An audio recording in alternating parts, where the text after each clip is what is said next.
Well, hello and welcome to episode 100 of Retropower Uncut. And that means we've been doing these for nearly 2 years. And I think miraculously we've not actually missed a week in 2 years. So that's bound to go wrong soon enough. Thank you very much for everyone who's followed us over the course of those 2 years. We do read the comments and it's always interesting to see how many positive comments there are. Thank you very much for those. Of course, we had to think long and hard about what to do for episode 100, and we turned to some of the comments when we were thinking about that, didn't we?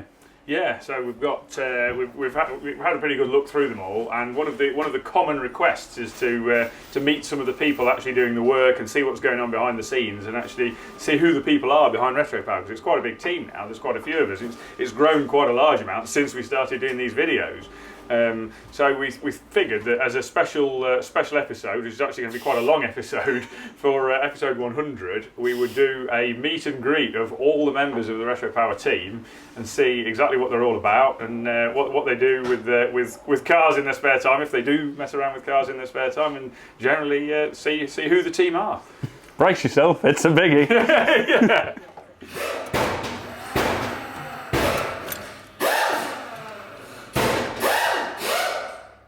Right, first question, when did you start at Retropower? Are you filming? I am filming. Oh, wonderful. Right, okay, so this is a formal interview with an employee It's of a long Retropower. time since I've done one of those. Okay, so with everyone else, we've been starting with the question of when did you start at Retropower? However, we're not going to go into that because that'll be a whole other episode of basically how Retropower formed in the first place. So I'm going to go straight in with question number 2, which is what is your earliest memory at Retropower? Well, my earliest memory is actually, there's 2 things that stand out as earliest memories. Sweeping the floor in our first unit, ready for painting it. I remember that. Yeah, when in a nice Bizarre. empty unit, sweeping the floor, and fixing a lot of cable tray and armoured cable up for wiring everything up. So that's the first memories of actually sort of jobs done at Retropower. But car-wise, which I suppose would probably be more interesting to an audience, Yeah, possibly so. would be, I'm bashing my microphone into the table, would be, although there were other ones before it, the standout one to remember, which was actually funny and sort of has etched into the brain, was Fiat Strada 130 TC. Oh, That we bought as a bit of a do you do up cars? yeah. we bought to do up and sell on. Or if you're a Wheeler Dealers viewer, restore. Full restoration. Yeah, I'd said to Carl that we were sort of at that point sort of just buying cars that vaguely interested us, that we thought we might be able to make some money on, sort of with a view to, if we could do that a few times, somebody might notice and give us their own car to restore, hopefully, or something along those lines. But we sort of, obviously in the early days, we were sort of doing whatever work we could do. And I'd said to Cal about I'd always kind of wanted a bit of a sort of unreliable 1970s Italian car of some sort, and that I had Fiat Strada in my head floating around for a while, and I'd been doing those sort of casual, occasional eBay searches, and one happened to be on eBay, a Strada 130 TC happened to be on eBay as I seem to remember it was a buy it now for 425 quid. And it had no MOT or anything, and but structurally it seemed pretty decent, mainly because nearly all of it had already been replaced. Surprisingly well. Yeah, surprisingly well. But huge, like most of the bulkhead had been replaced, but really well, and it had full quarters, and it had repairs in the roof. But anyway, that's all by the by. We got this 130 TC, got it back, got it off the trailer, and thought, well, we'll give it a try. Might as well try starting it. It didn't start when we picked it up, but it did actually fire up. Oh, that's interesting. Loads of warning lights on the dash, but the oil pressure gauge read good, so that was good enough for a test drive. Had bull tyres on it, you know, everything not working really, but it drove. The clutch and the gears and the engine all worked, and it was actually surprisingly quick. I sort of gave it a quick hammer down the private road outside here, and it was actually really good fun. Came back full grin factor and full drive it like you stole it sort of mode, and it was really good fun. And that was probably the earliest memory. That was a proper hoot, that car. There were all sorts of weird and wonderful stories, like ringing up trying to source an ignition amplifier part for it, which always fail on those, and seeing the original dealer plates that were on the car, and it was Rizzuti brothers, who were a pair of Italian brothers that ran and still do actually, but it's not actually that's not the company name anymore.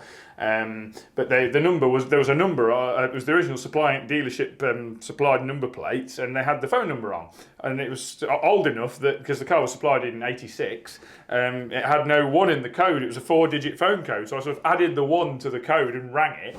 And Frank Rizzuti answered the phone in very Italian Somerset accent, and I explained what we were doing, why I was calling, and he asked me to tell him about the car, and he said, "Oh yeah, I remember supplying it," and anyway, he put us in touch with somebody that was actually breaking a couple of Strada Abarth, and they managed to sort us out an ignition amplifier, so all ended well. But yeah, that's the earliest sort of really vivid car memory from Retropower. So yeah, it was good fun. Good fun.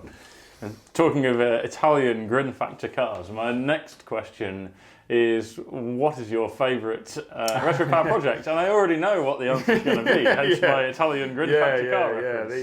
It's the one in the picture just behind you, which is the Alpha 105 Coupe that we built for Dave, which was Millington Diamond 2.7 powered Alpha 105 Coupe with a SADEV sequential box and really nice tucked away little roll cage, and I re-engineered the rear end because they have a bit of a high roll centre, the standard suspension setup on those, so I did a Didion rear end so we could get the roll centre down to the axle centre line and get the roll axis a bit more like it, so the handling's a bit more predictable, and yes, it's just such a cool combination. To me, it's a bit of a thing, a personal taste thing, but very, very, very what's the word? Visceral, I suppose would be a word. Very visceral car, but very pretty and delicate looking. Alpha 105s always look very delicate, and I like that combination of sort of quite a delicate car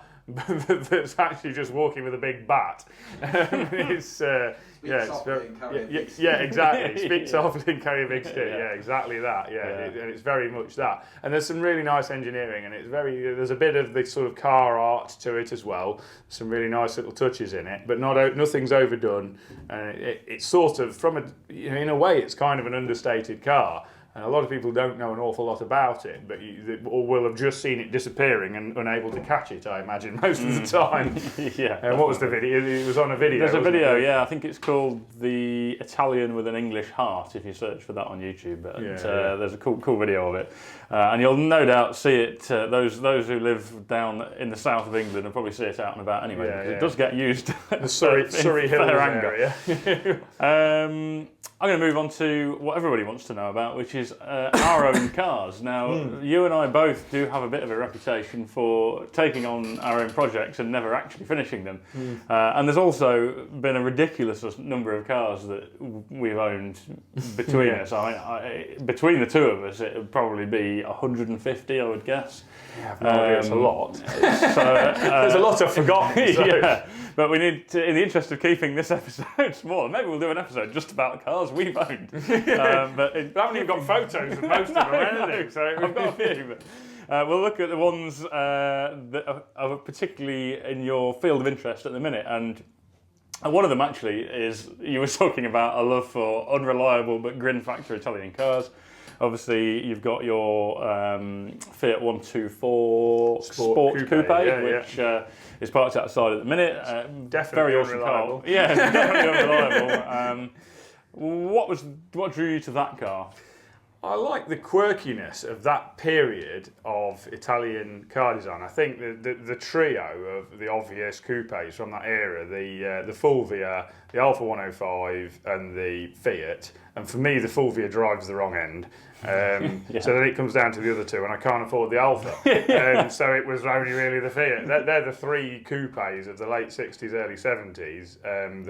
They're all awesome looking cars. They all look brilliant in their own right. I think most people would argue, and I'd probably agree, the Alpha's probably the nicest looking of the three overall. But I think they all have really strong points in their appearance. You know, the Fulvia is a cool looking car as well. I like all of them. But it really comes down to the Fiat's affordable. And actually, in its day, and I'll waffle on about this to everybody here, but the Fiat was actually, one would call it cutting edge in its day. The features that car had compared to was a typical run-of-the-mill European car. You know, 5-speed gearbox, disc brakes all round, alloy calipers all round, 5-link rear end, double wishbone front end, 110 horsepower, 1600 twin cam engine that revved to a lot. I can't even remember, 8,000 RPM, I think, thereabouts. And they were streets ahead of most cars. Yet built in the Italian way, so in the UK climate, they pretty much all dissolved within 3 years. You know, there's a handful. I think there's 5 or 6 of the same era as mine in the UK. There's almost none on the road. That's incredibly rare.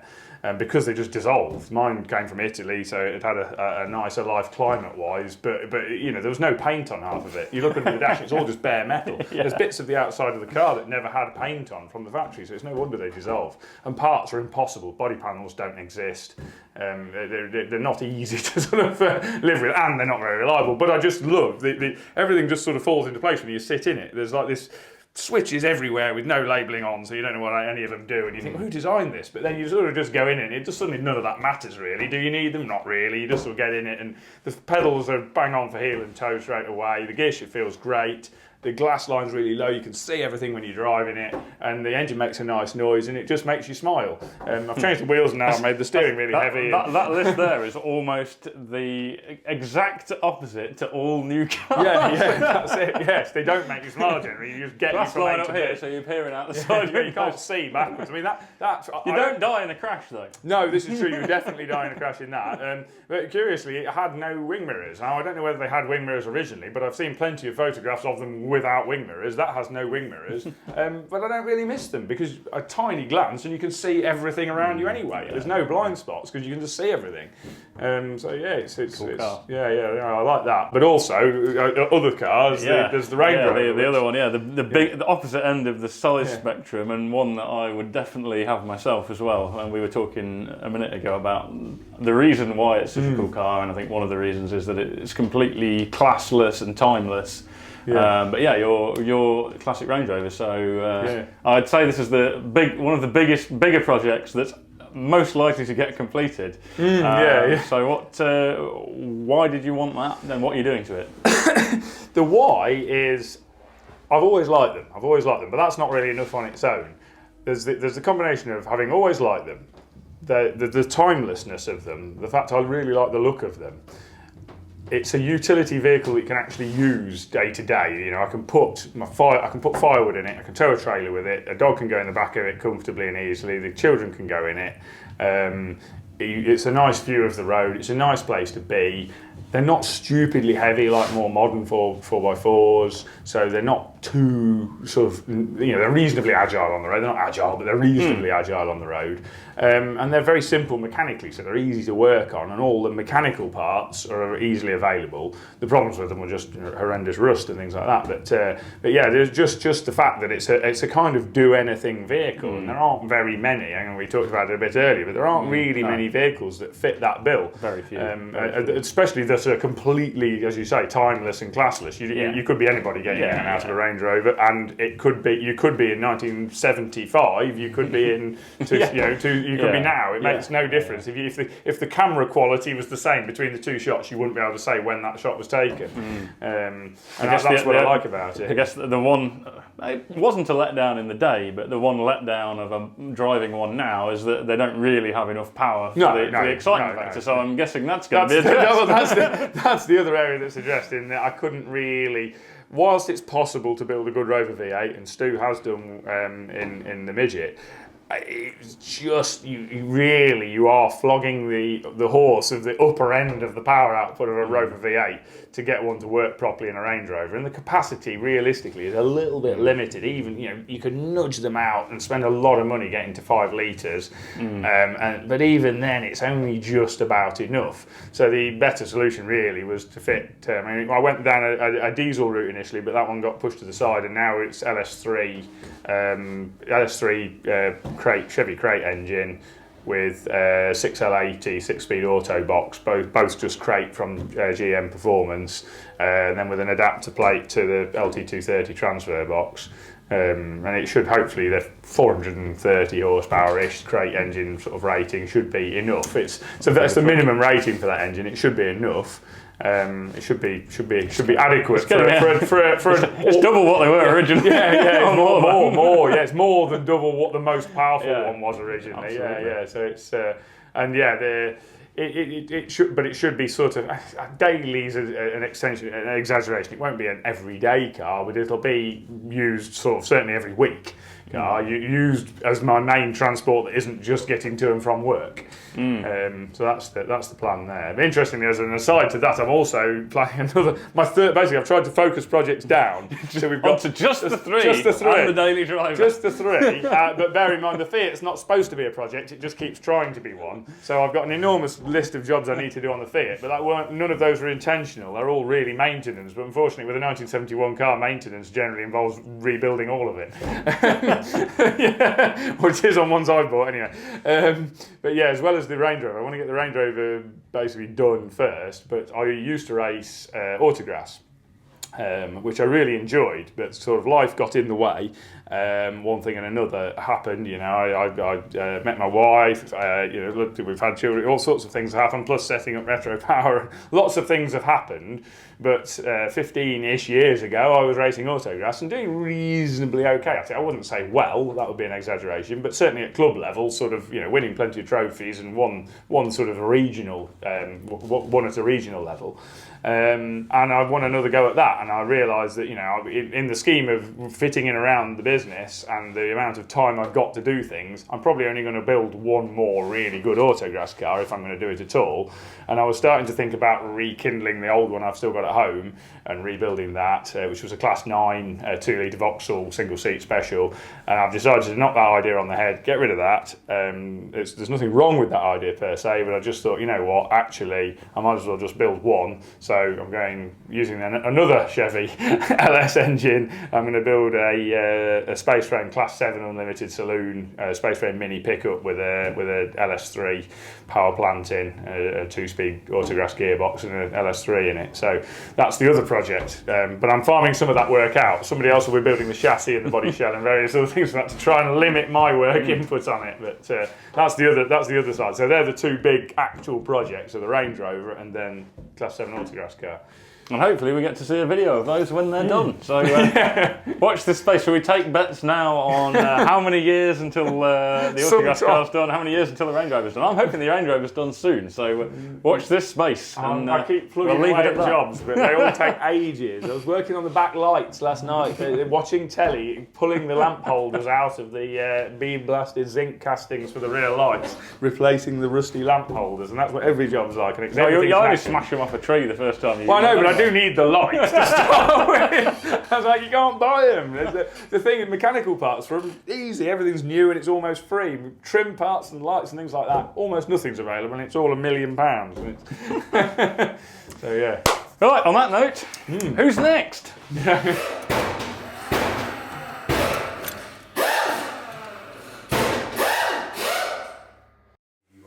Dun dun dun dun dun dun. You're fired. You're fired, Scott. Okay. The point. Today, probably that would be a good. So, I'm asking the same questions to everyone, although slightly different with Nat. But the first question is, when did you start at Retropower? 5 years ago, whatever year that was. I've lost track. Yeah, A long time ago. I don't know what year it was, but I do remember. I'm pretty sure the first time we met at the NEC. Yeah, the classic car show. Yeah, and we had like a massive stand, but with not that many cars on it. we were showing off like the Manta S2000 and what was it, the Jag. Cavalier, the Jag XJC, Jag was but there, not yeah. finished. And I can't remember the full story, but you came over. Did you just come over to me and? Yeah, no? basically I searched around all day to try and find you guys. Couldn't find you anywhere, and I thought, right, I've got like 10 minutes left of the show. I've got to find you. So raced around everywhere and finally found the stand. Didn't realise how much of morons we were at yeah, that time. Yeah, basically. So what were you trying? I can't remember. What were you? I was doing work experience for college. Yes, that was it. And wanted to see if you guys would do it. Yeah. And you was just like, well, not normally, but we'll see. You seem like a nice guy. Yeah, here we are. did it start out that you just did came in and just helped us out? Yeah, came and did a week here. Yeah. And then, yeah, rest is The history. rest is history. Yeah. Now metalwork supremo. Don't tell Stu that though. So the second question is actually one of my favourites. What is your earliest memory of Retropower? Or actually being here, that is. I don't really know. Nash was sweeping the floor.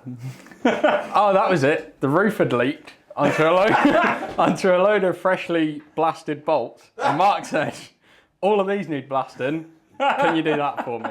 So I spent my entire first day just blasting bolts. This is great first memories. Like, I thought it'd all be like fancy cars. Stu's was like mackling up some wings off a Mark II Jag. Nats was sweeping the floor, and yours is fishing rusty bolts out of a box and blasting them.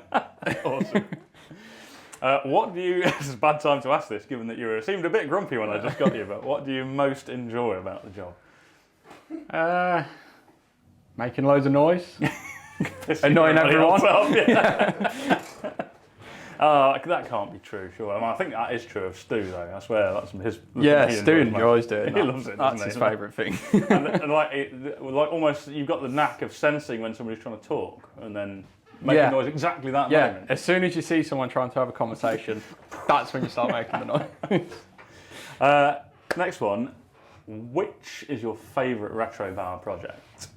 And this is going to be not just ones you've worked on, of all time. Well, my all-time favourite still has to be Alistair's Chevette. Oh, okay, yeah, cool. Yeah. I didn't expect you to say that. Although Love that one. now, I should have expected that. I guess is that just because it gets used in anger and rallied, basically. I get to see it just getting ragged around constantly, and him just having the biggest smile on his face every time he's done in the car. Yeah, that's cool. That's cool. So, your own cars. Everybody wants to know about this. What car? Own cars. I'm going to go with, for a start, what's the most memorable or your favourite of all the cars you've owned? Has to be my first car, the Focus. Which was the black Focus. The black Focus. Which you've still got, haven't you? I always still forget got. It's in parts, but maybe it's this is why you've still got it. You won't let it go, will you? No, it's just I'll never let it go. So, got too many memories in the car. And I've got, what is your current project? And I suppose it's not really. You've got one that we probably won't even go into, which is a project that's never going to get done. No. But actually, both of your cars that you use are both quite interesting, to be fair. Much though we like to mock and take the piss. Yeah. So you've got the Focus. Got the Focus, the ST, and the MX-5. So should we go and have a look at the MX-5? Can do. Let's do that. Wow! So, MX-5, Mark II. How did you come to own this? It's basically, my dad brought it off his friend. He absolutely loved the car, but he never drove it enough. So then I just decided I'm buying that off him, and here it is now. It definitely didn't look like this when my dad owned it. Yes, it did. So what have you done to it since you got it? So since I've owned it, I've fixed some of the rust on the sills, added a little duck spoiler on it, red hard top for Is this intentionally red, or is this going to be eventually orange? Maybe orange, maybe black. Is this red like a seam thing? It's for my seam points. Then it's got bucket seats, harnesses, the cage. Seam points. Has it ever been on the track? Not yet. Seam points.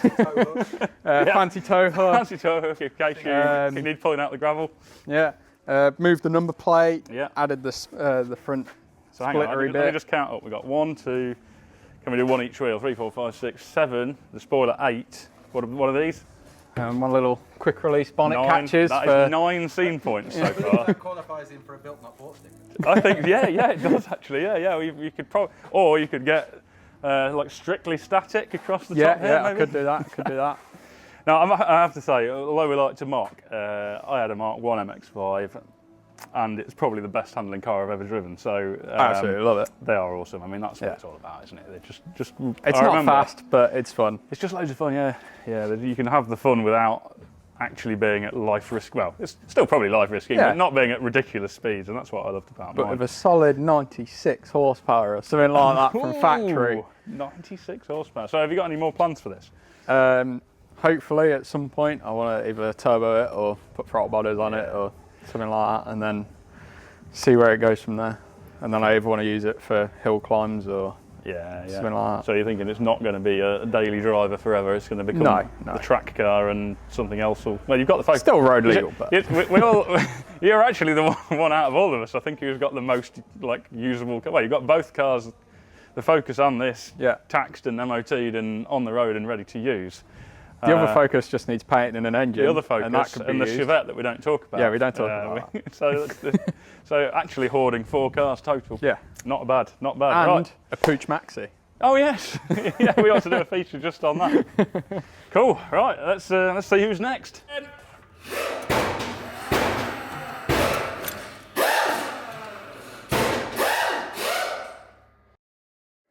So, when did you start at Retropower? I can't remember that. 2000. That's why I always get confused because it was literally the day after Christmas, the day back in the new year, wasn't it?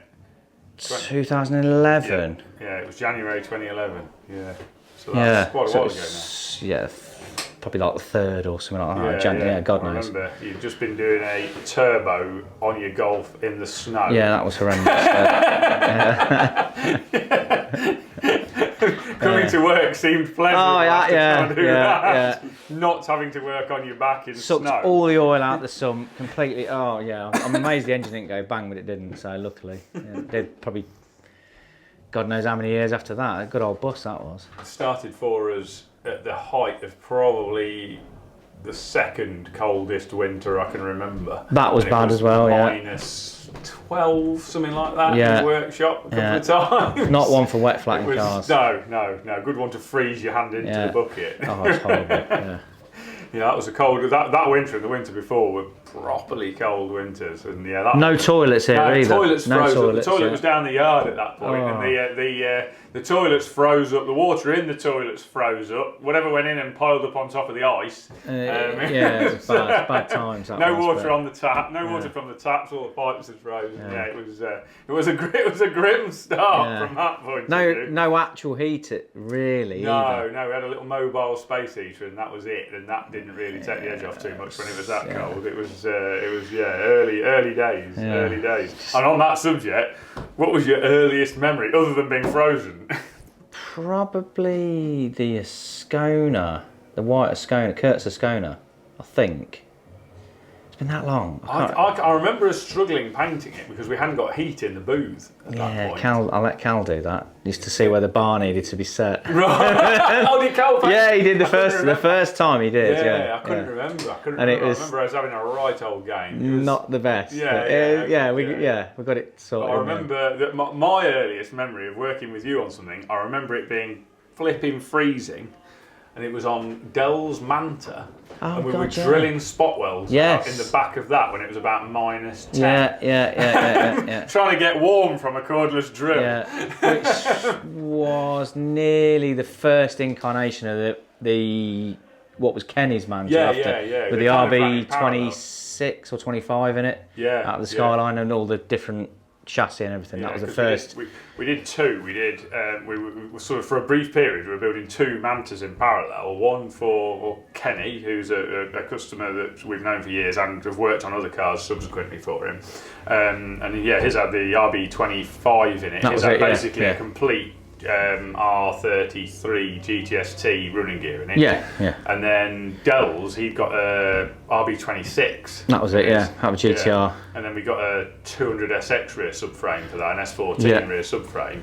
Put that in, and it was the beginnings of the work to put the S14 rear end in when you started. Yeah, it's like a prototype, I suppose, wasn't it, in the yeah. end, because he pulled out the project, didn't he? Yeah, he had hit various business and financial difficulties and had a bit of a rough ride for a bit. Yeah. Nice guy, actually, really nice guy. But yeah, he had a bit of a rough ride for a bit, and we had to stop the project. But yeah, my earliest memory of working with you was drilling spot wells out inside the back of that mantle while it was on. It wasn't a jig, because we didn't have a jig. I don't know what it was on. It was on some sort of support frame. Yeah. And we were drilling a lot of spot wells out at about -10. It wasn't fun. Cold. That was really cold. Next question, I suppose. What do you most enjoy about your job? It's the end. It's the end bit. Like doing all the sanding. It's really tedious, and it's not that enjoyable, really.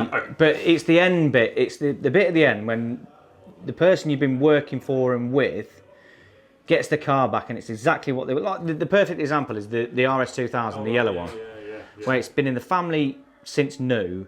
The son now owns it. It was like that, and when he gave his dad the keys to have the first driving it down the lane, that was pretty. and seeing that, and it being exactly the same car, but a few times better because we've tweaked it ever so slightly, and seeing that again, it's that satisfaction at the end. It's the bit at the end, when they get what they and everyone else sort of had in their head. That's what that car should have been. And literally the RS2000, the yellow one, when he got that back. The other one in my head that I think probably was like a really good one from your point of view there was Utah. Was the Utah Jag, and Ian coming to collect that. Yeah. And that was pretty special. Cause it took a very long time, but it was worth it. It was a long time, but bodywork wise, it was quite challenging. Oh, massively. And it was on my own as well. Yeah. It was a challenging job, but it came out absolutely bang on, and that was. I never sort of thought I'd see the light at the end of that tunnel, but it was. I'm happy with it how it's come out.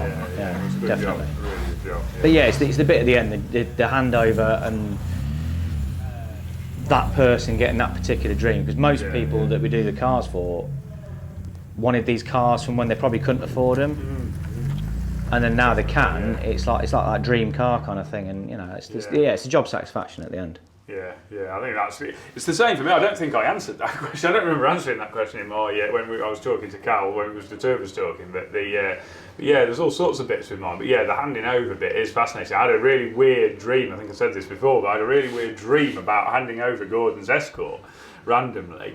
And I had it in my head. I've no idea why. This is a total aside, really. But I remember I had a vision of like handing it over in a mill yard, like a northern cotton mill yard. Handing it over, giving him the keys, and him just getting in, leaving 2 black lines out of the yard, and then that was all we had. But it wasn't that far removed from that reality. We basically had the car, had it a year, put a load of using those. We had it back for some tweaks, and he just uses it. And then we just keep seeing pictures of it in different places. The best possible person you can get feedback off. Like there wouldn't be anyone better, I don't think. Really. I suppose that leads on to maybe not that car. Who knows? But what was your favourite, or what has been your favourite project?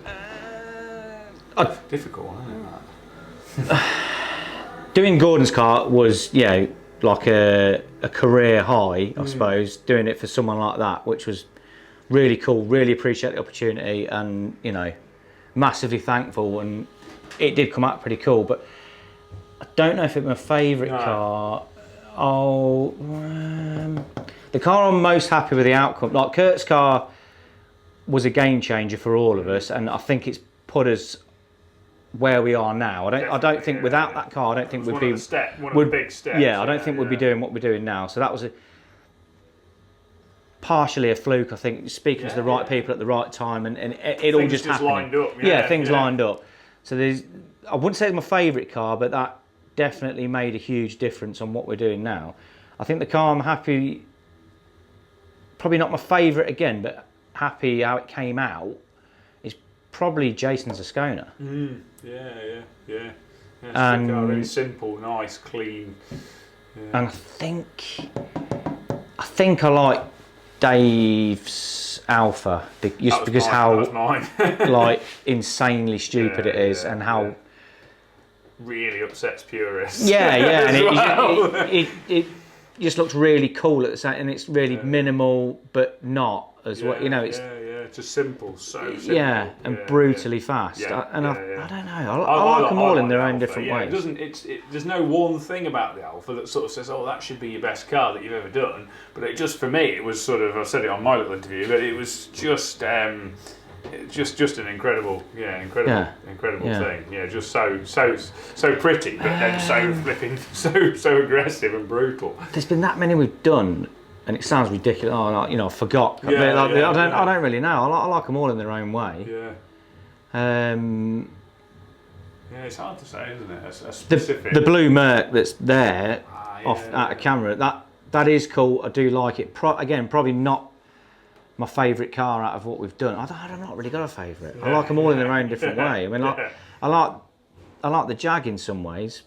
Yeah. But it not your cup of tea. No, it's not my cup of tea. I like 80s and early 90s, or 80s and 90s stuff, like the DTM era kind of type cars, hot hatch stuff. Which leads neatly on. If we skip past the a specific favourite, because I kind of get where you're coming from on that. That leads on to what are the most memorable cars you've owned? I've not really had that many cars, to be honest.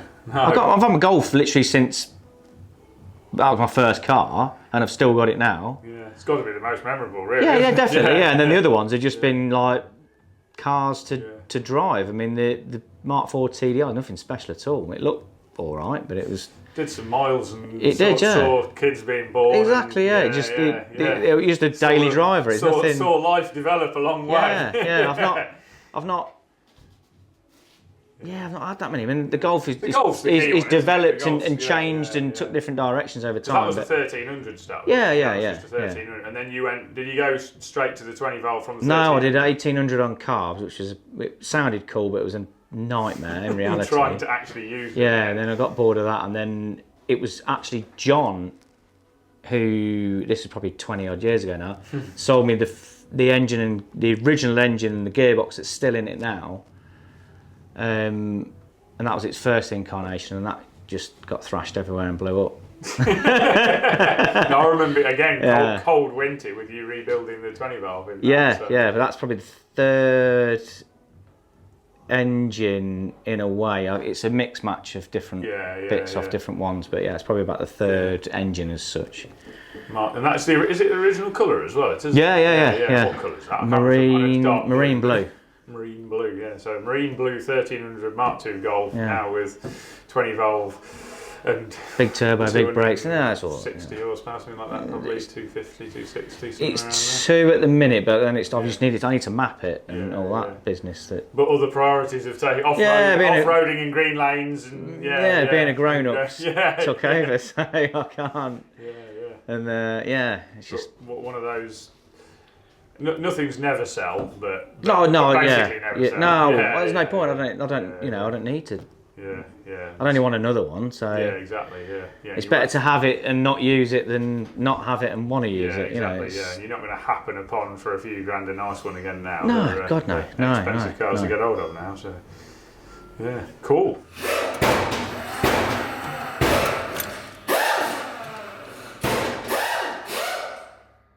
So, hello, Tom. Hello. Here we are. You're in the hot seat in the special chair. So, when did you start at Retropower? Because I can't actually remember.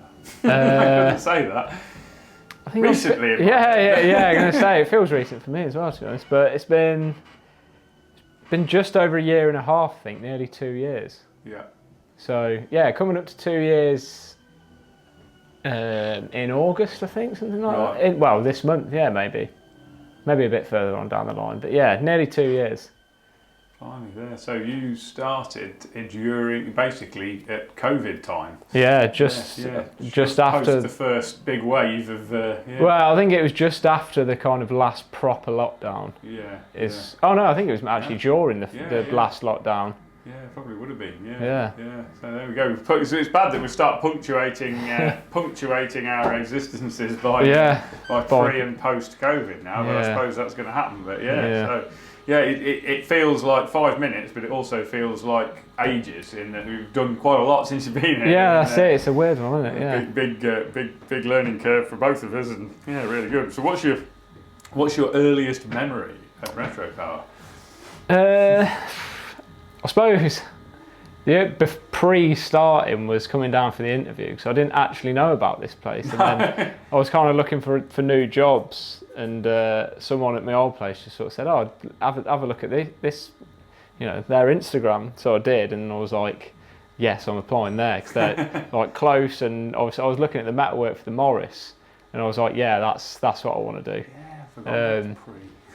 So yeah, I think I emailed loads of places, but I sent you guys a CV and some photos on Instagram, and then you just kind of messaged me back and said, "Can you come down tonight?" So I did, and then I remember you popping down. I do remember. Yeah. Okay, so that was during lockdown, so I had like crazy long hair and scruffy work clothes, and I was a bit like, should I get changed before I try and get a haircut somewhere? But then it obviously didn't matter, so it's all right. Yeah, it's interesting because it's you definitely, as with everybody here, I suppose, but nobody's really got the same backgrounds. Nobody's really got the same sort of grounding in what they're doing, and that's good for the business, really. But it's quite interesting that your background was subtly different to anybody else here's, really, in terms of what you had experience of. Different to Stu, even though you've kind of done similar things at Port. It's actually very different background to Stu in terms of your fabrication experience and that sort of thing. Yeah.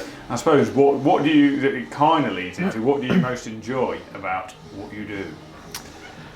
Well, I've asked people what questions I got asked, and that was the one that everyone got asked, and it sounds like everyone's gave the same answer and said the process and seeing the car at the end and the smile on the customer's face and all of that sort of thing.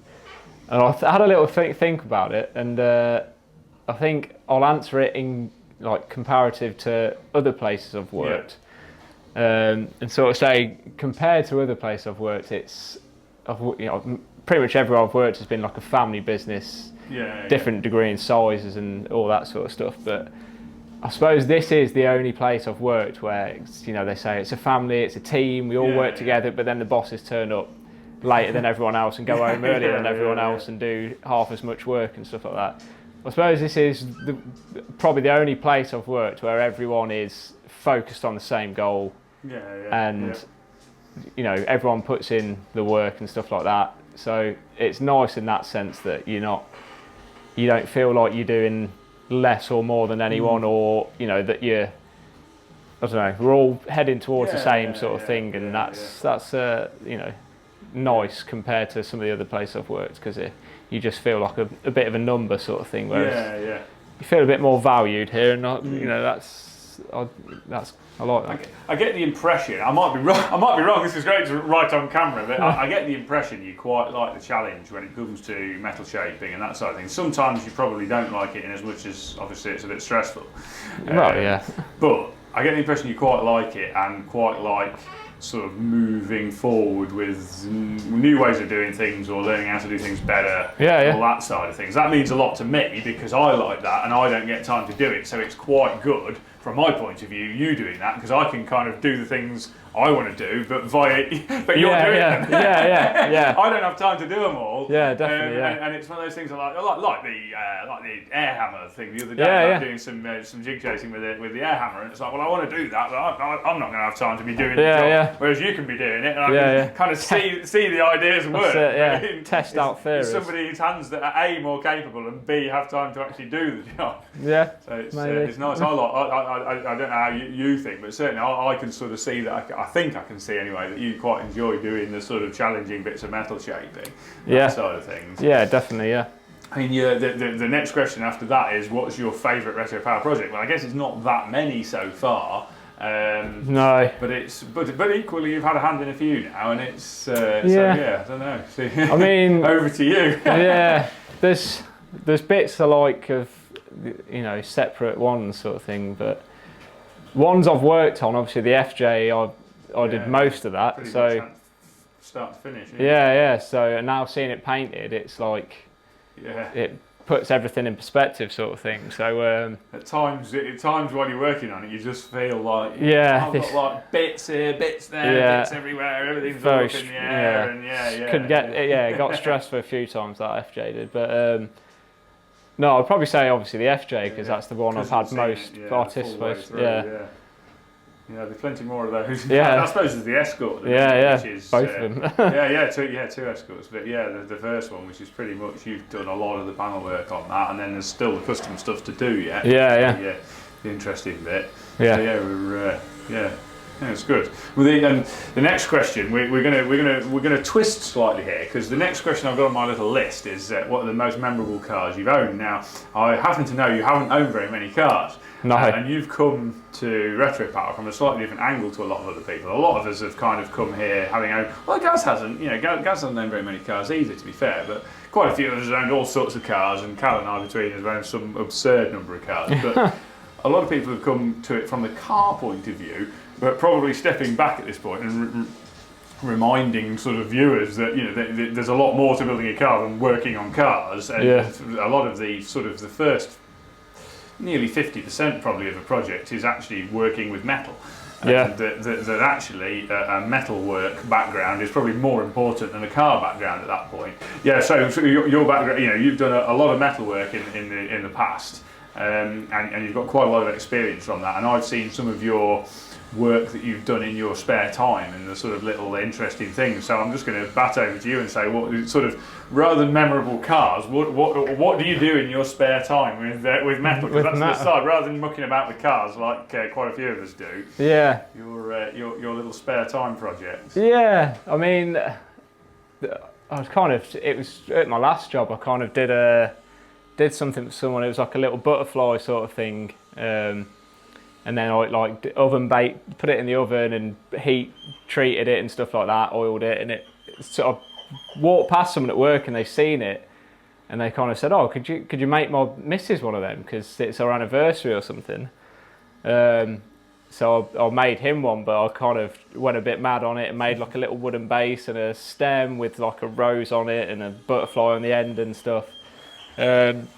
And then ever since the first one of them, I've quite enjoyed doing that. And the metal art. But I don't know if I call it art, but I think I would. Yeah, I think I would. Yeah. You're probably doing yourself a disservice not to call it art. Yeah. Yeah, I quite like doing that, and there's still quite a lot more that I'd like to try with that. So I'll probably carry on with that. But I don't know what my favourite thing I've made is. I made my mum actually it's like a little metal base with some roses, so the little stem coming out, and then I turned a reamer into a dragonfly, and then made brass wings for it, and like textured it all and stuff like that. And she still got that, and I see it every time I go around, and so that's I quite like doing that one. But I don't know. There's loads more stuff I want to try, and so. Yeah, presents like that, money probably can buy them, but basically money can't buy them. No, and they're really, it's a really nice sort of present, and I quite like. I have to say, I don't really have time because I'm too busy mucking about with cars most of the time. But again, I quite enjoy doing that sort of a little bit of a challenge at the same time as making something that somebody else is going to appreciate, and it's quite a nice. Yeah, definitely, yeah. And then on the car side of things, I've got a question of what's your current project fund daily, Cal? You've sort of not really got one at the minute, but you're thinking about it, aren't you? You're pondering, aren't you? I'm pondering at the minute, because I might be coming into a little bit of money, which has always been the problem in terms of project cars, but soon I might have a bit something to treat myself with, so I'm thinking George has got an Audi 80. So I was thinking either do I get a new daily and have it as a bit of a halfway, something I can do bits to but not go mad on, or do I just get a project or... difficult decitions at that point. Obviously, it is, the money dictates quite a bit, but at the same time, my experience in the past of myself has always been don't try and have a toy car as a daily. Because it generally spends most of its time in bits, and you spend most of your time stressed trying to mend it. That's it. But at the same time, it can be fun as well. So. Well, I'm going to keep my current daily car, and that's never going to die. So no. maybe a halfway wouldn't be. Watch this space. Watch this space. Yeah. Watch this space for a Tom project car coming up. Yeah.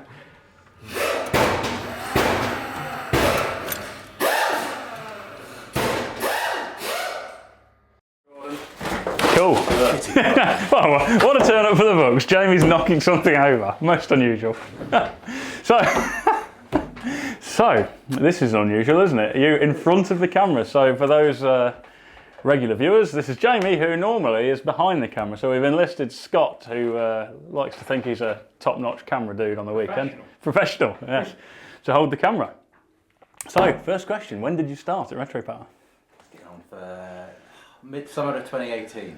2018, jeez. Which is Yeah, unnerving, it's isn't just, yeah, I know. The whole thing is just. I'm just going to be saying this. So I'm aware now that every episode I'm just going, God, it seems so long. Like, I need to like truncate that part of it down a bit. What's your earliest memory here? Honestly, it was coming in on my first day at work to find Rich, who we'll meet soon, microwaving frozen bags of dripping from his dinner the night before or whatever that he decided he was going to put on toast for breakfast. A breakfast of microwave dripping on toast. Like these little sort of polybag sacks of matter. Awesome. What a great first memory. Do you remember the first thing you did? Oh, but that's going to be really tricky, isn't it? Probably writing about something, doing something from the website. Yeah, I guess so, yeah. Quite early on, they did a pace note feature on Alistair's Chevette. Ah, yes. So Jamie's a massive rally fan, and some viewers might know him from your side project, if that's fair to call it. I don't know if it is or not, which is Crew, which is very cool and got a pretty substantial following these days. You do all right. It's out of my control now. It does mean you get to yammer on about rally cars, shonky old rally cars, as you say all the time, which is pretty cool. What do you enjoy most about working here? The creativity, it's great. Both in terms of the stuff I get to do and the way the cars are built. And it's just a wonderful atmosphere. You know, there's stressful days and there's bad days, but when things are working well, as they 95% of the time they are, it doesn't feel like work, and it's just that's awesome. with cars for your friends. Yeah, cool. That's much the same as me. I'm not sure the 95% ratio works for me, but that it probably was in years gone by. Now it's gradually creeping, but it's still, like you say, when everything's going well and I'm not feeling the stress or the pressure, it is basically just mucking around with cars with your mates. So yeah, that's great to hear. What is your favourite Retropower project? Alice's grey Chevette rally car is up there. I like that a lot. I prefer the colour of it than the Darth Vader one. Yeah. The Stratos, because of what it is and what it represents, is cool as hell. And going right back, I really like the Suzuki FJ. Well, not FJ, SJ. Right? SJ, yeah. That was cool. That was cool, 16 valve, was it a Swift GT? Yeah. I can't remember what the engine code is. It's a little 1300 twin cam on throttle bodies in a SJ, what are they, SJ4? 10, something like that, I can't remember. The little Suzuki Jeep. Yeah, very, very cool indeed. That's an interesting one to bring up, actually, that one. Chevette's featuring really strongly between Vader and the rally car. That's most people's favourites. Cool. What's the most memorable car that you've owned? Well, I've had quite a few. I've had various Sierras and other old chonky things like that. I really like the Carlton I have with a red top, even though it looks a bit sorry for itself, and whenever I see it at the moment I feel like an abusive spouse. That's how I feel with all my cars. Yeah. Just like, no, it will. I've just got to do this. Yes, well, I mean, I don't know when. When I'm presently in the moment trying to buy a house, when that goes through, I have a garage I can put it in out of sight. And and I also have the Celica, which is my pride and joy, Celica GC4. I've always wanted one. Yeah, it was very awesome to share the moment of you getting that. I don't know why, but it was just like seeing somebody realise their dream was so cool. Yeah, so it's a case of act now or they'll be out of price. Yeah. And they're not going mad in the same way Escort Coslies are, but they are going out of my range. Definitely, And it's we all saying the same stories over and over again. I remember when they were X amount unaffordable. Yeah. It's So I think you did the right thing jumping on that one while they were still attainable. Are you going to do anything to it? Eventually. I mean, it's got awful paintwork, and as everyone knows, when they've actually got a car they absolutely love, when you see it, it's kind of like a double-edged sword, because although I see it and I think that's amazing, I also think so much I want to do. I can't do it. Paintwork's terrible, it needs that. You'd like a bit more power, because 250 quite a heavy car. It's what it is. Yeah. Makes all the good noises. And different wheels, a bit lower, sort of suspension. So yes, lot. Yeah, basically full restoration. Forever, basically. Which will bring us on to James's car quite nicely, actually. In fact, let's move on to James.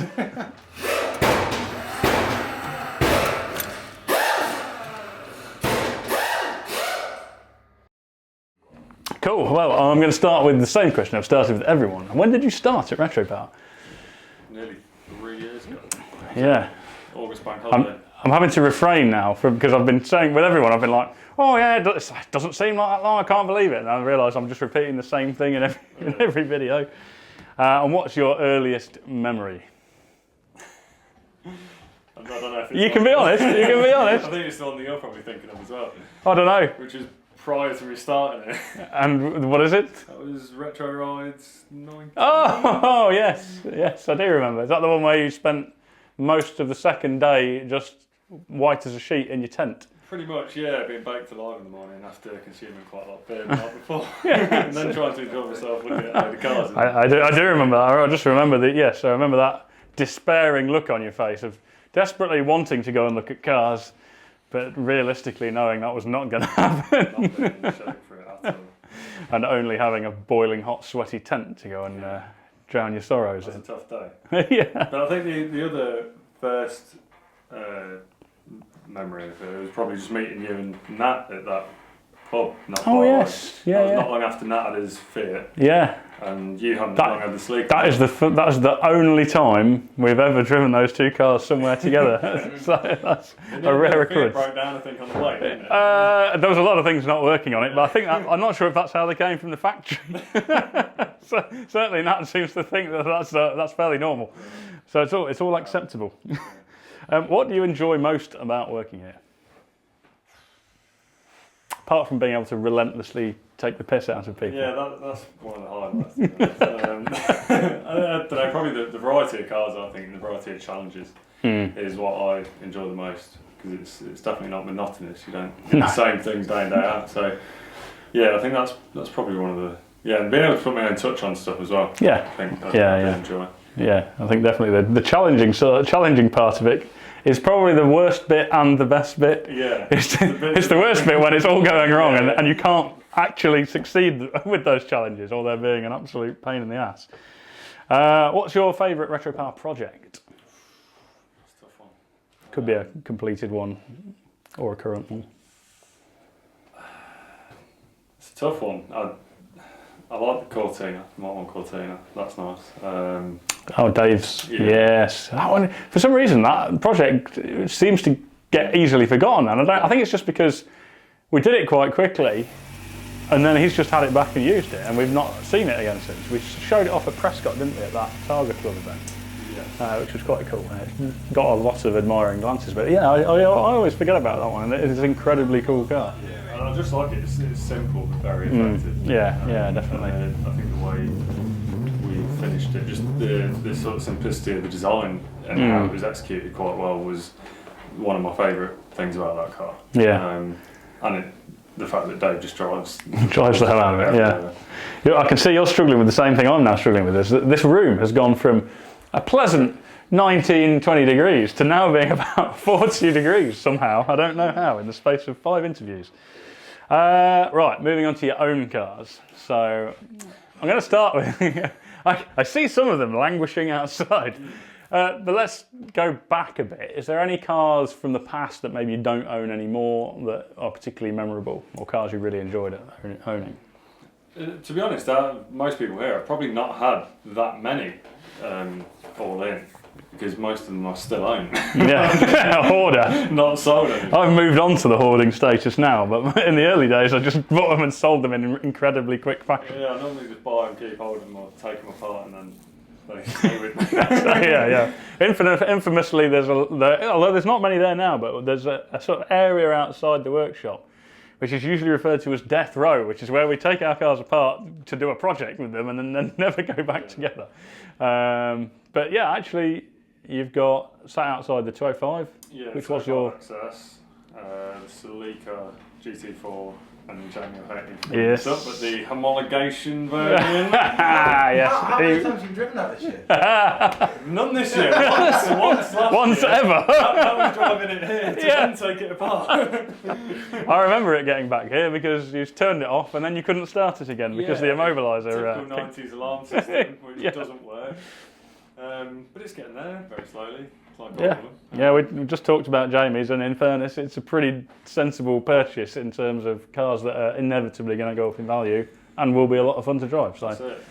I remember the graph that you sent me when I was toying with the idea of buying the Celica, and it was just a picture of a Celica GT4 with time and value. Yeah. I said, show this to the missus. She'll totally understand. Of course he's going to say. Well, yeah. No, he's talking sense. And it'll keep coming up. She'll be like, have you finished that car yet? And you're like, well, no, but it doesn't really matter because it's just sat there gaining value. It's an investment. This is another statement we'll use as well. We should make a book in this. Yeah, it's an investment, honest. Yeah. Apart from, if you ignore the huge dustbin of money I've thrown into it in the meantime and the money I'm paying in storage to keep it there. Same. Even if I sell it, it's all worth the same money. Awesome, awesome stuff. Right, who's next up?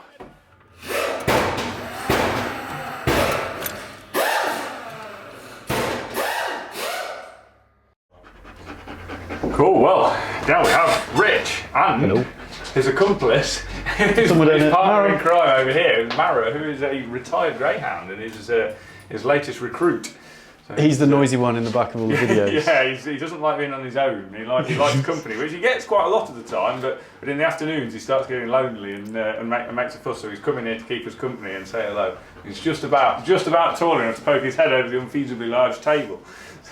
Trials were made. The first question is, when did you start at Retropower? I started Retropower February 2018. Yeah, that's quite a goodly time ago now.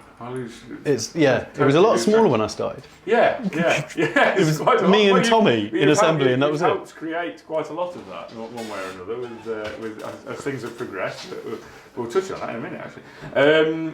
What's your earliest memory at Retropower? Okay, some people I would know what that would be. With Gaz, it was very vivid. We can't mention past employees. I think it was tune into Retropower after dark. I would imagine getting Alistair's Chevette ready to go against a time frame for, I can't remember which rally it was. Yeah, I can't remember. But there was a time frame. Oh no! I tell you what, it was he was shaking it down, and the shakedown consisted of driving it to Retro Rides Weekender. That's the one. And I think it was up on the lift, and we had people at both ends underneath it, and people into the engine bay. It's the only time it's felt like an American car show. Yeah, pretty much. Yeah, that was quite a rush. Well, not rush. It was quite a time pressure. It's changed since then. Yes. It's all very calm now. It was quite a time pressure. Yeah, we were trying to get Alistair Sable's Chevette, which was very similar in a way to the Vader Chevette that we've completed more recently. But that was, he committed to taking it to Retro Rise Weekender, and we said that seemed like a good idea. It'd be a good shakedown for it before its first rally, which I think was like the week after. I think its first event was only like a week after that, or 2 weeks after that. So that was a great idea. And so Alistair duly turned up on, I think the day he was going to take it down to Goodwood. And we said, oh, where's your trailer? And he said, trailer? I'm just going to drive it there. Oh, all right, okay, that's unusual practice for a rally car, particularly when it had done 40 miles, I think, at that point of testing on the road.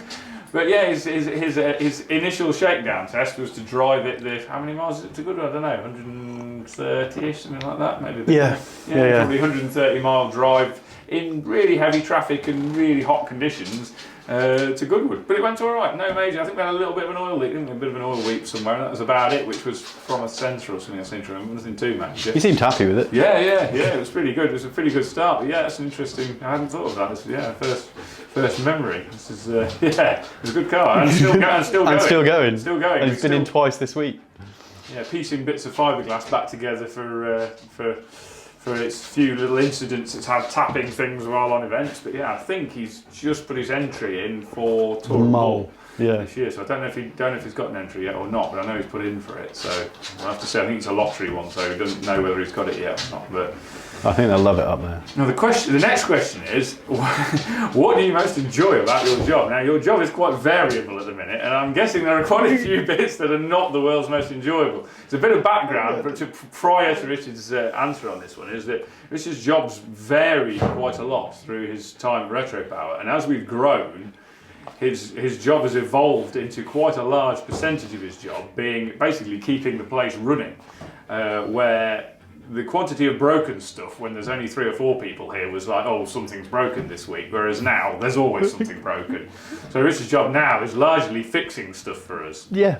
So or trying to spot the bits that are about to break and then going, is there not a way we could do this that doesn't involve that breaking? The enjoyment factor is probably not amazingly high on an awful lot of that. Although we have a forklift now, we do have a forklift. That was good. That was why we're using so much coolant, followed by stripping the entire forklift down. Cursing Rich for not checking the coolant level on the forklift, followed by, yes, the coolant is all running out of the radiator at quite a frightening Getting rate. a recore and taking a counterbalance off the back without the use of a forklift, which was quite... Yeah, was it? Yeah, there you go, an interesting part. It was a bit heat. Improvisation. But, that's it, improvisation. But I'm guessing the more enjoyable bits of the job are the bits you've actually sort of got some more background in, being the composite type stuff. And the composite stuff when it comes around, I don't know. I'm still covered in MDF. I've just made the piece for the back of the Morris. It is a composite, effectively. Yeah. it's a composite wood. It's pretty weighty. NSU. I love NSUs. As long as other people are working on them. Yes, they're wonderful in their natural environment, which is the other side of the channel. Rich, as a little bit of background to that one, Rich was... thrown in would probably be an exaggeration. We were all thrown in, but Rich was basically entrusted with work out how all those suspension parts go together on the back of that car and put them all together. By the way, we don't know where any of them came from because we didn't take the car apart, and we don't really have a very good guide as to how they go together. The guide we've got is for a slightly different version of the car to the one that we've got in front of us, and crack on.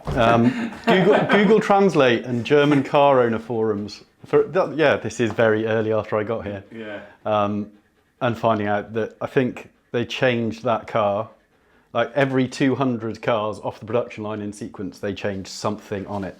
It was a realisation. So you could do the rear end and agree which model you'd got, and then you'd get to the front end, and then for no reason they would change from male to female threads on fasteners. And that was great fun, especially as half the time it was all just upside down in a cardboard box. Yeah.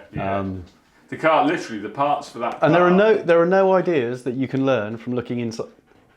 If you like NSUs, well done. They are very difficult to love. There are no parts from the NSU design that got carried forward from the NSU. That is a pretty accurate statement, I have to say. Nobody... I'd perhaps stop short of saying none, because there must be some somewhere. Wheel in each corner, top few. idea.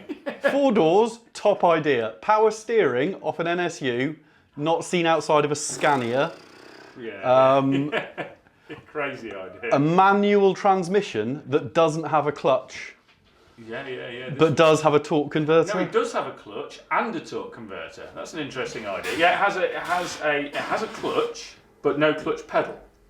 The clutch is vacuum operated, and the vacuum off a micro switch in the gear stick. Automatically via a micro switch inside the gear stick, and then it has a torque converter to make sure the changes are smooth. Yeah, bizarre, totally bizarre. Wonder West Germany 1. It was a very interesting car, and probably not. I would love to see one drive.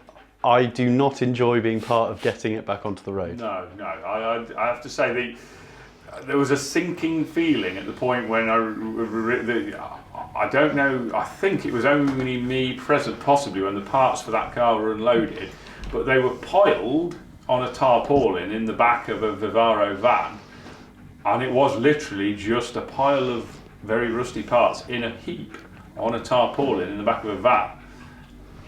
And that was it. And there were multiples of quite a few parts, and none of lots of others. And it's been a traumatic one, that one. Which leads me nicely on, because I imagine this precludes an answer from the next question, which is, what's your favourite Retropower project? I imagine I can think of one that won't be. I really like the Sunny. Yeah. There's a Sunny that hasn't turned up on the videos that often. It lives under covers here. It looks like a miniature Skyline. It's it looks like a body kitted Skyline that's too small, or to do Father Ted, like a Skyline but far away. Yeah. It is unique. It is completely unique. Yeah. It is still front wheel drive, That's but that one of can the be downsides. changed. Yeah, the downside, there's a couple of bits that take the edge off it for me, but it's certainly a unique project, and it's, the metalwork involved was pretty challenging, and it does look awesome. It's not the sort of car that you expect to hear in the sentence with a Nissan Sunny. The Nissan Sunny, an awesome looking car, but it is. It's just, it'd be nice to see that one finished. Has been some financial bumps along the road with that one, but hopefully we do get to finish it. I think we will, all being well, and it's going to be a pretty cool car, that's going to be quite an impressive one to see go out. It's interesting because nobody else has mentioned that either, and it's and it is very cool. They're all good in their own way, but if you like Larry cars that upset purists, And I don't think they're a purist saying keep the Sunny as it was. No. I am. It was a bloody Pulsar. Yeah, but it wasn't really. It's sort of underneath. You could have put the Pulsar running gear in, which would have made it better, I suppose. Yeah, that would have upped the stakes a bit. But it's interesting because so I was talking to Gaz a little while ago. He was kind of going through and trying to be very objective about weighing all the projects against each other, and then you just think, well, actually, I couldn't really pick a favourite because there's kind of lots. I could pick ones, yes, maybe that I didn't like so much, but it's hard to pick a favourite because there's so many good ones. Whereas you've done a bit kind of what I did with the Alpha, which is, I really like doing Gunscar and others, but actually the one that always, if I had to just pick something from the air, it would always be Dave's Alpha, I think, just because of how it is. It's a sort of from the heart. If we're doing ones that have left, then it's probably either Vader or Alistair's Chevette. Yeah, the two Chevettes are both pretty brutal. Just for being brutal and to some extent unassuming, despite the fact unexpected. Yes, they're body kitted and roll caged, but there's a lot of body kitted roll caged Fiestas out there that don't do much. Yeah, no, they don't float your boat quite the same. No. And then the next question, and I have a feeling because you've told me about a few cars from the past, but what are the most memorable cars that you've owned? Fiat Panda Sisley 4x4, best car you can drive. Are awesome cars. Skinny little tyres, spares kept under the bonnet because it's a 998. Somebody will tell me it's not. It was ridiculously small engine. And it four-wheel drifts on gravel at about 25 miles an hour if you throw it in hard. Tough as old boots. Doesn't weigh anything. Slid it along on the roof at about 70 miles an hour. Bounced it back onto the wheels, and the door shuts. Don't know what this says about it. Hadn't changed. I don't know if they were good when I started. It's just so light that it kind of manages to get away with not just. But that's why they're awesome off road as well, because there's no weight to them. They just put the right tyres on. They just keep on going. And it did keep going. I knew very little about that car when I got it. But where were you driving it as well? I was driving it in the Falkland Islands. So I worked on a farm sheep shearing out there, and I was at Fitzroy. My mate was at Goose Green. So Friday evenings, they would start drinking before I got there. So it was in my interests to make progress. Make progress, officer. Which is also when I rolled a Land Rover 110 at Swan Inlet. That did have a roll cage. Making progress as well. I was making a lot of progress, and then I wasn't. That did have a roll cage, which I did need, and I speared a farm high lift jack straight out through the side of the Land Rover, about that far from the back of my head. Yeah, I was going to say, better out the side of the Land Rover, because that's a weight that you don't want finding you. Yeah, that's definitely. But also, that was in the UK though, the V6 Land Rover. My first car that I ever bought. I wasn't very good at university. I stayed behind to do resits.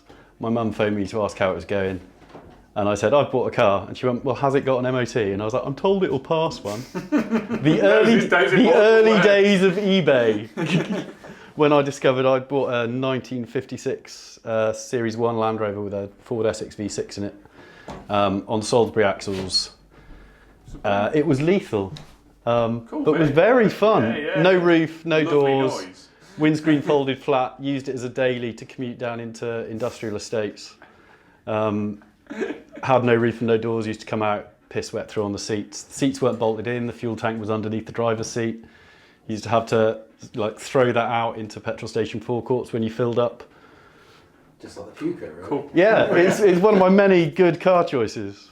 Cool car, though. And then I tried to buy it back, and somebody, God damn them, has done a faithful restoration and turned it back into a Series 1 and takes it to nice Land Rover owners shows where they go, that's nice. Yeah, but then it sounds like a wet fart.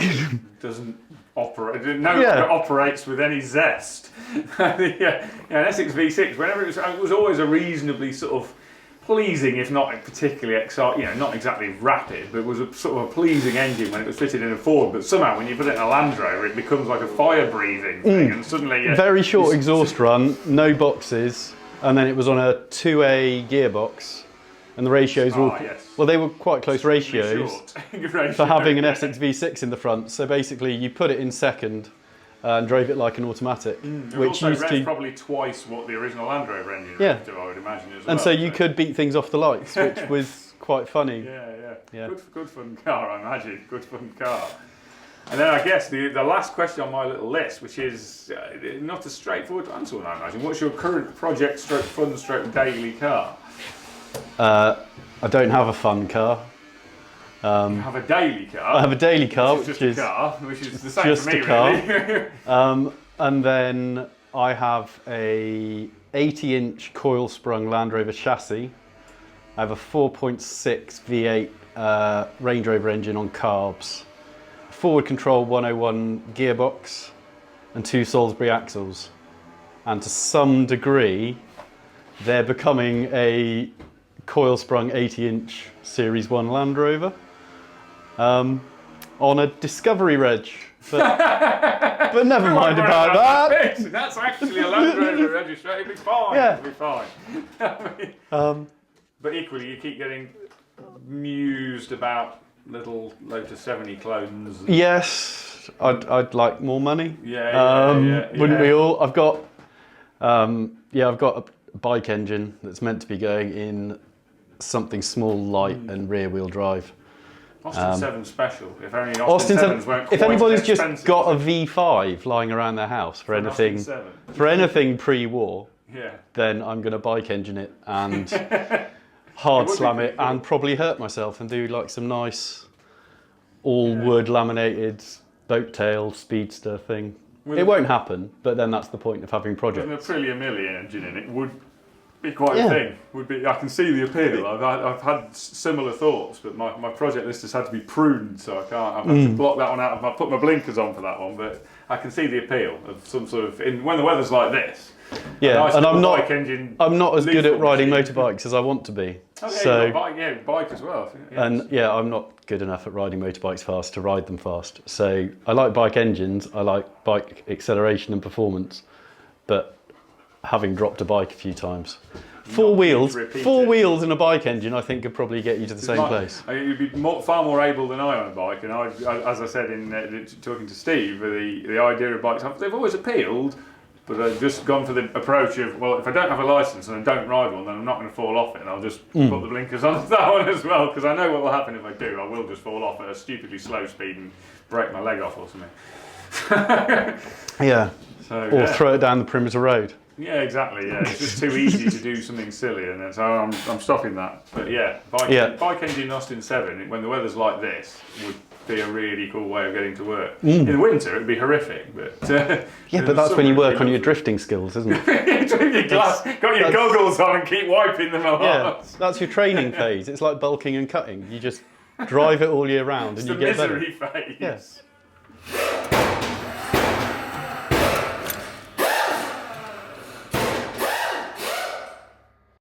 But behind the scenes, whilst all of the guys are mucking around with cars, is Kelly in the office, which nobody ever gets to see. When did you start at Retropower? In November. November, so what are we talking, when is it now? August, so 10 months, nearly, it's coming on for a year, isn't it? Yeah. You're coming up to the year mark. What is your earliest memory? I just teed you up for this one and you had no idea what you're going to say, but so you're going to have to think on the fly. I don't know, really. Us mucking around with cars. Yeah. I know what it would have been. It would have been us shouting and swearing and singing a lot, probably, really? and thinking, what the hell's going on in there? Working with a load of men. Yeah, pretty much. So, what car do you own? a nice family Kia Sorento. And what do you like about it? It works. Yeah, and I can fit the dog in it, the kids, and I don't have to worry about it being nice and clean. I remember though, because we've known each other a long while, I'm mates with your brother, and I remember installing a big sound system into the back of a Yeah. Vauxhall Astra that you used to own. Yeah, that was a long time ago. I'm guessing you were probably like 18 or something at the time, I'm not sure. Yeah, probably. And before that, I had a 106 with like the massive wheels. Yeah, exactly. So this is like Pimp My Ride era, and you were like proper Pimp My Ride. Get a massive sound system in there. And now I'm a sub in the sensible boot. mum, you know. Yeah. Let's go outside and have a look at some proper cars then. Seeing as you're in a Kia. Aren't you getting a Kia? Yeah, we've got one already, and I'm getting a second one. Cut that bit out.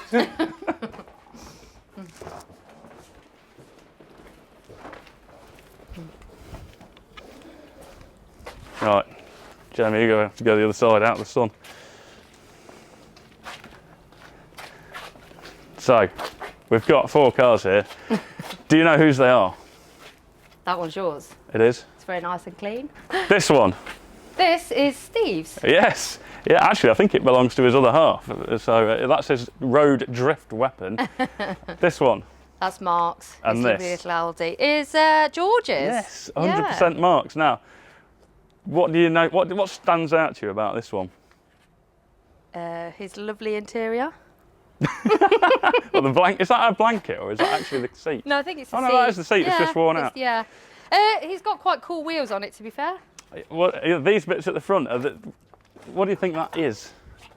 George tested me on this, and Yeah. I called it something really stupid. I can't remember what it was. I thought. To be honest, nobody knows what it's supposed to do. No. Well, I know what it's supposed to do. It's definitely got no hope of doing that on this car. There's no Just reason remind for me, it. what is it? And then. It's called a turbofan, and on a racing okay. car, I'd do something useful in terms of aerodynamics and brake cooling, but this has got like 1 horsepower, so it's never going to go fast enough for that to actually happen. But I am impressed that it was like the wheels and those that stood out to you. And I'll tell you what, I'm going to ask a dead simple question here. If you could take one of these 4 cars home, which one would it be? Well, obviously, I'm going to choose yours, aren't I? No. but is that the honest answer, or are you just saying that because I'm here? Well, no, I suppose that's nice and unique, but then obviously, no, I don't really. But Mark's would probably be the one That that, one if won't I break went down. to buy, would be, Yeah. There we go. Audi S3 is cooler than a didn't say it was 76 cooler. That criteria's gone now, has it? I don't need to look cool. I just need it to be practical and have air conditioning that Yeah, works. There we yeah. go. So, top tip, viewers. If you want And to, get a baby seat in it and a dog the best maybe car in you the can boot. buy has got working air conditioning and enough room for 4 people. Yeah. There we go. And a Facts. hairy German Shepherd.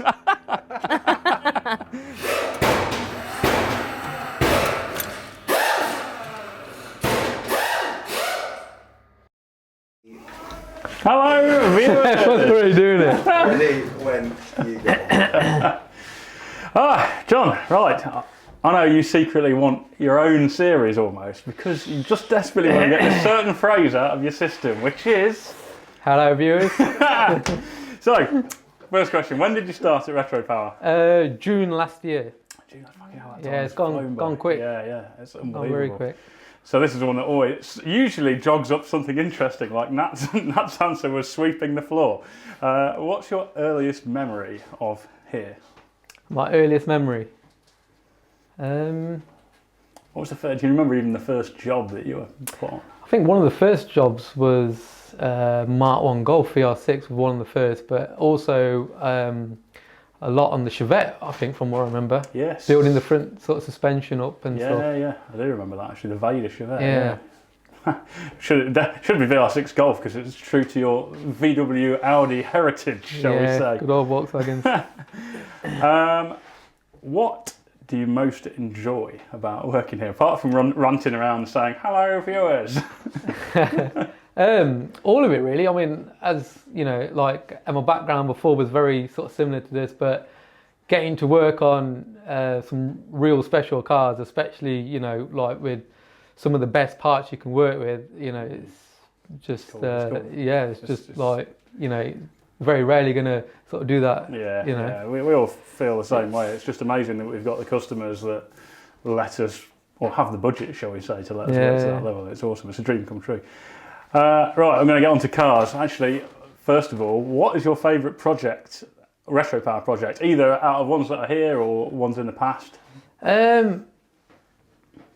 Vader obviously was one of my favourites. The E30 M3 definitely one of my favourites as well.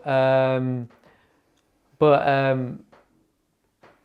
the Morris, even though it's purple.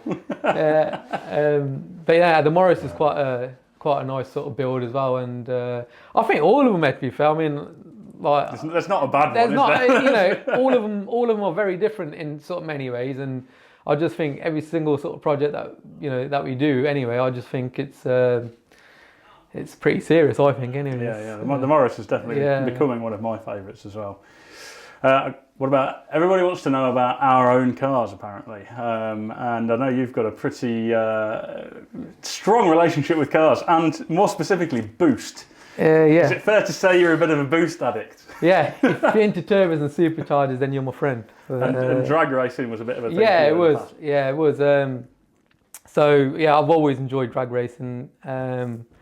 Sort of come out of it a little bit in 2018. And then sort of took a little bit of time out, and then obviously then we had COVID, which sort of stopped things anyway. So I haven't really done drag racing since sort of 2018, but my Corrado was pretty much set up for the full sort of drag racing originally. But that was with the VR6. So R30 turbo. And now it's got a 4-cylinder in it, 20 valve turbo. More intended to do track days really, because a bit lighter, and obviously the balance is a bit better than the VR6 because it sits too far forward. Yeah, I noticed that, because you lurking outside, there's a Audi A4 2.5 TDI, which has got the Corrado. Well, it's got the V6 that the Corrado used to have. Well, not the exact engine as the Corrado, but similar spec, but a bit more wild. Yeah, a bit more wilder. Absolute animal from. I can tell even from how long the turbo takes to spool up when you're revving it. Yeah, well, that I actually sold that sort of about a month or a couple of months before I started here, which I sort of regretted. Sort of wish I sort of kept it. But lucky enough, a guy contacted me on Facebook, who ended up being one of the guy's friends that I sold the car to. So I managed to buy that back. So yeah, don't know what to do with that yet. Is it tempting to put that engine back in the Corrado? Quite possibly, yeah. I was thinking it might end up going down that road again, I think. What's your thoughts on what would be best around the track though? I reckon there wouldn't be much in it, because the V6 would be so fast on the straights, but there's so much weight hanging over. I just think, I don't know, like if I was to keep the A4, I'd have to spend a lot of money on suspension setup. It's got good coilovers, but all the rest of it, like all the suspension arms and that, they've got so many up front and back, and they would definitely need operating. They've always said that the A4s are quite understeery, because how far forward the engines are, even on the S4s with the V6 bi-turbo. So the A4 is 800 plus horsepower on pump fuel. And that was in the Corrado. Was that sort of spec in the Corrado? Similar spec. The Corrado had slightly milder cams, and it was still hydraulic. This is solid lifter head on the A4.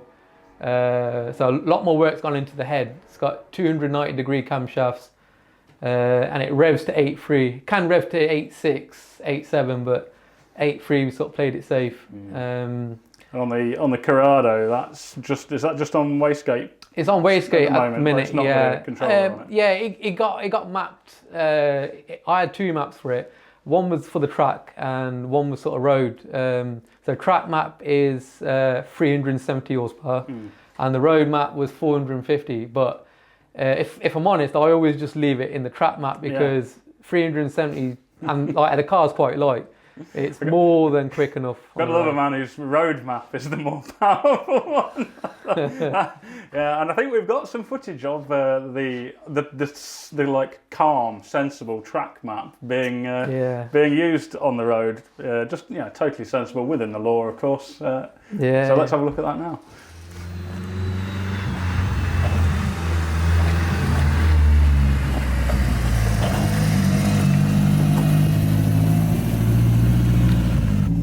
Did you say this is 380?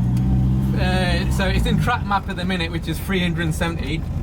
And then so we did do a road map, which was 450. But to be fair, I'll just leave it in the 370 map because it's more than fast enough for the road.